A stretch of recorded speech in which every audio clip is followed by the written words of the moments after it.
All right, and welcome back to another exciting episode of Stardom Bed'em Fantasy Football Podcast, where gambling meets fantasy. I'm your host, Brendan Shelly. I'm with my man, Dan Ambrose. Dan Ambrose, what's going on, dude? Not much. Rough Sunday, rough Monday. It was not great on the NFL side or college, actually, but we'll bounce back. You run into those sometimes in the gambling world. We had a hot week last week, at least in the prop world. This week coming back, we still made money with our heavy props. They hit. So if you followed me correctly, you did well. There were some that got away from me. I lost, I think, 4 by a hook, which is insane. I know you told me never to say that again. I will try to refrain from that, but I just want to call out Tajay Spears, Daniel Jones, I think Woody Marks, even just a bunch of them just a bit outside. Aaron Tracy, another one. A couple of these really got us, but a couple of them also sucked. Just to recap, I liked Darnell Mooney. I thought he was going to show up. Drake London was questionable going into the game. Actually, when we recorded, he was leaning more towards being out. Obviously, he played. He lit it up. He looked great. 9 catches, 118 yards. I don't think Penix looked at anybody else the whole game. Specifically, Darnell Mooney, he only had 15 yards, well short of his 41 yards over that. Well short of that. Thanks a lot, Mooney. We did hit our bet of the week was an easy one. At the end, Marvin Harrison over 75 yards receiving. That was like a super prop because I think it was at plus 230. That was easy money. Over under was just 51.5. So if you bet that, that was an easy win as well. We talked about it. Any receiver going against that Dallas defense, you're going to do all right. You're going to do just fine. Despite the trades they just made, that defense is not any better with secondary, in my opinion. I think they're going to still be stuck in some shootouts based on that secondary. Are you saying that it got better today? It did get better. A couple trades. Let's get into them. All right. So the big one, let's talk about the fantasy football relevance one, specifically with wide receivers. A couple guys in the move. We'll start with the most minuscule one that might be a big impact from a fantasy standpoint. Adonai Mitchell. If you could follow him in college, if you know anything about him, he's got the traits, he's got the skills to take off in the NFL. He doesn't have the right mindset. He's made some dumb plays. He's dropped some big balls, and he's just been stupid with his team. The good news is, I'm guessing you're about to tell me he got traded to a team with a winning attitude, great ownership, and just rocket to the moon potential for this trade. Where did he go? Well, I didn't hear the team has a lot of potential now. So whether or not, so the Jets have potential in the next couple of years to be a phenomenal football team now. I am not a Jets fan. I want to make this very clear. That is not true. If anybody listens to the show, there is Jets love every week. There was financial responsibility tied to the Jets. Let's just keep it with that. All right. So I am forced to cheer for them because that's where my wallet went for a lot of this season. So the Jets kind of cleaned house. Not kind of, they did. And comically, they left poor Breece Hall on that team. The guy that everybody's been saying is the first one to go. How come they cleaned house when they have Justin Fields and his magical year he's having? They can't get rid of him, man. He's just too good. No, I mean, nobody wants him, Dan. Let's be honest. So Justin Fields, obviously, they're all in on that stopgap because they went heavy on first-round picks. They targeted big time the 2027 class, which will have Arch Manning. And for folks, if you listened to last episode, you probably had Dan for about maybe 2 minutes, and then Dan cut out. He did call Arch Manning. It was his big bet of the week in college football. He said, I'm going big on Texas. Arch is back. He's going to dominate. And you called it, Dan. He was perfect. And they almost lost. Yeah. It wasn't his fault. So it didn't matter. It was not his fault, but they almost lost. Arch Manning is most likely going to be a Jet in 2027 if he stays on this trajectory. If he just continues where he's at last game, he will be a first overall pick. He has the pedigree. I don't think he's going to go. No, he's not going this season. He's going to 2027. That's why I said 2027. You think they're going to tank even next year? Well, here's the thing. They can draft. They did keep Justin Fields, so maybe there is some. Well, he's still stuck in a contract, too, till next year, too. They could probably get out, but the big thing is they have 3 first-round picks in 2027. They have the capital to make moves to get to that first overall pick if they can achieve it, if any of those 3 teams can achieve being the worst team in the NFL. So big things for the Jets. If you're a Jets fan, this is kind of a weird day for you. You lost your 2 best defensive players, maybe your best player on the team in Sauce Gardner, but you got to do something, man. You got to shake it up. And Woody Johnson's an idiot, but I applaud what they did today. It was dramatic, and it showed that is the right move to blow it up at this point. A 1-win team is going to continue to get worse. And all I got to say is go after Adonai Mitchell, go after Garrett Wilson, go after Mason Taylor, because that offense is going to be on the field chasing points all goddamn day. Maybe even Justin Fields, Dan, if he can stay healthy.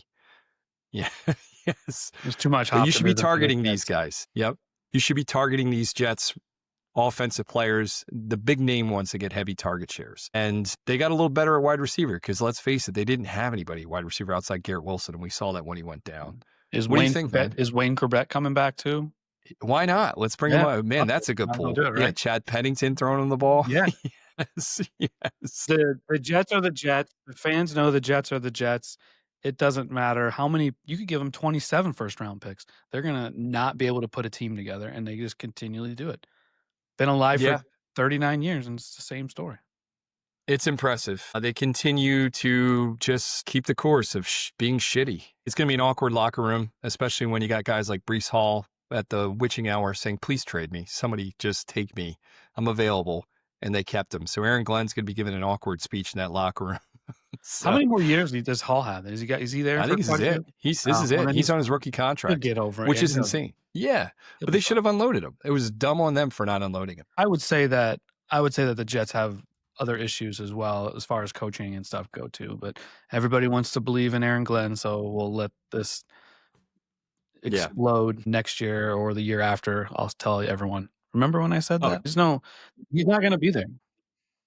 This is his last year of the contract. He is a free agent this offseason. If somebody does sign him, the Jets get an opportunity to either match or get a conditional pick because of his rookie contract. I guess they wanted to go with that versus unloading him. It just doesn't make sense to keep him. The running back position is so...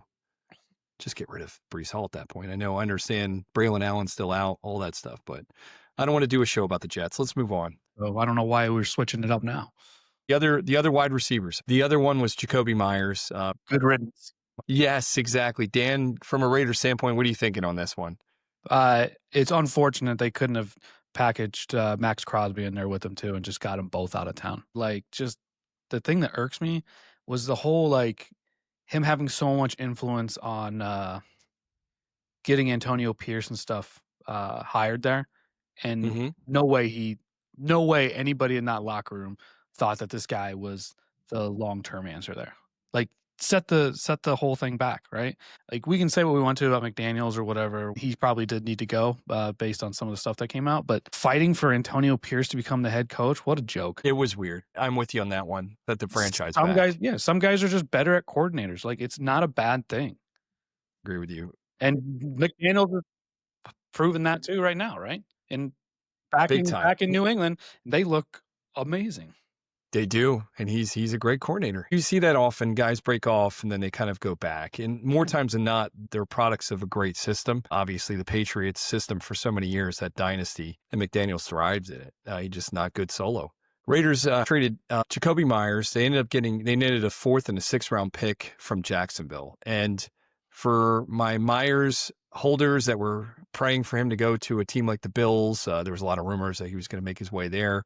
I'm sorry for you. I feel for you. I really do. Meyers has the talent. He's had a season of 1,000 yards before. He runs good routes. He's a good receiver. I can see him doing well in a lot of situations. I can't see him in Jacksonville, in my opinion. There's not much to go around as it is. The offense, Brian Thomas Jr. is obviously there, and Travis Etienne, they didn't trade him. Travis Hunter obviously is out. He's on the IR now. I don't know if we announced that, but Travis Hunter went on the IR. So this fills that void. It's a shame, too, because I do like Parker Washington. He's played pretty well. He's targeted heavily, too. Trevor Lawrence looking at him every other play. Jacobi Meyers is going to be an immediate injection in that offense, and lined up on the outside opposite of Brian Thomas Jr. No, I mean, I think you're right. Jacobi Meyers is not a bad player, right? I don't think the Jacksonville thing's going to work out great until Trevor Lawrence can hit open receivers, right? I mean, it's just crazy watching him struggle. I know it's not easy, but easy passes for NFL quarterbacks. So right, and to be in the position,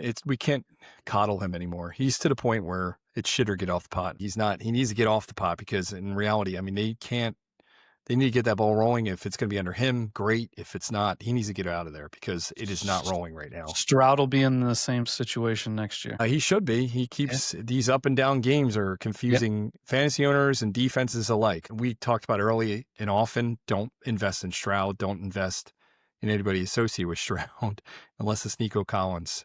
It's unfortunate, but you're getting a lot of talent wasted in Houston right now. Speaking of wasting talent, what about Jaden Daniels? Yeah, that sucks. And back-to-back weeks with key players in NFC East rival teams going down. We had Cam Scadaboo and now Jaden Daniels, difference makers on the field. They really are. Cam was changing up. He gave that team an extra boost. They won one game. They did. One game but they look going through this. Yep. Like that, You felt the energy. The energy was there. I don't even football community. It's like, oh my God, the guy's great television. He's entertaining, all this stuff. It doesn't mean anything. It doesn't bring wins. It's no difference. Same thing with Micah Parsons. People love that stuff. Like Micah wasn't bringing wins to Dallas. We got into this before. I'm not going to go down that road Yeah. again. I think he did. I think he physically brought wins to Dallas. He did. The hurries he brought to the quarterback, the Eagles would kill to have somebody hurry like that. A lot of secondary pieces moved, like a lot of cornerbacks on the move. People traded people straight up. People gave up draft picks. Defenses have kind of shipped and shaped. We're not going to get into that because that's not what we do here. There's prop bets. You can do prop bets on defensive players, but I don't go down that rabbit hole. So let's go into what we did bet this week. Do you got anything else to say about this weekend? It was not a great game in terms of the public money, which you followed on the biggest game of the week in most people's eyes, the Colts, and that did not go well. No, so I would say my biggest surprise was I ended up betting it right before kickoff too. Was the Seahawks Washington game? Obviously, Jaden going down sucks, but Seattle might be. They're legit. I know Washington's not the greatest team out there, but I mean, no, they're legit. They manhandled Washington to an extent where it's like, oh, this team could actually do something. They are legit, and they're not messing around. They made a trade today for a wide receiver as well, Rashid Shaheed. That's what they got, and that's a phenomenal pickup. We were on. If you guys follow us on Twitter, you saw that we were guest hosts on the Fantasy Football Advice Network. My good friend Joe Frick had us on there. Shout out to my guys there. Really appreciated being guests on there. But one of the topics we got into briefly was Shaheed, and they felt he's just a home run hitter. I definitely differed in that regard. He has been catching the ball a lot underneath and running pretty solid routes and really getting up and getting it where he needs to. He's played very well, Rashid Shaheed, in a capacity of a route runner this year, which is very unlike him. Everybody thinks he's just a wide receiver and you just run your brains out. But he's picked it up tremendously this year. Seattle sees that. They're adding him to the mix. Unfortunately, guys like Torrey Horton are going to take a back seat, but I think that's a good fit. Rashid Shaheed in that offense, he's just adding an extra layer to what seems to be a very underrated offense, like you were just talking. Yeah, I mean, it should be good. And like I said, I was pretty impressed with them on Sunday. So, but looking forward to this week, starting a new week, everything like that. So Raiders, Broncos. Mm-hmm. Broncos -9 in this game sounds about right. I don't know what the Raiders are going to do. There's no way I would take the Raiders right now. -9 for the Broncos is kind of where I would lean, I think. I haven't really looked at the numbers yet either, but no way I would take the Raiders. And who knows with Geno Smith, right? I mean, he may have another game or two or maybe a half left in him. I don't know. At some point, there's going to have to be a change. So, yeah, and I'm betting on that change this game. Actually, either he gets hit enough like he did last week where he gets hurt and has to come out for a few plays, or he just plays dismal football just so poorly that they take him out of the game. And I have the bet under 33.5 attempts by Geno Smith, only because they will be playing from behind. So you think that's going to be an easy hit. Something just screams he's going to be pulled. And it's at -105 too. So maybe they're trying to get people to chase the over on that. They're trying to make it enticing. So we're going under, and that's I think I got it -115. So I'm happy with that bet. I like Geno Smith under 33.5 completions at -115. To me, it makes sense. He might be pulled. There's no. I hope Kenny Pickett is seen on the field. Yeah, me too. We didn't get a chance to talk about it last week.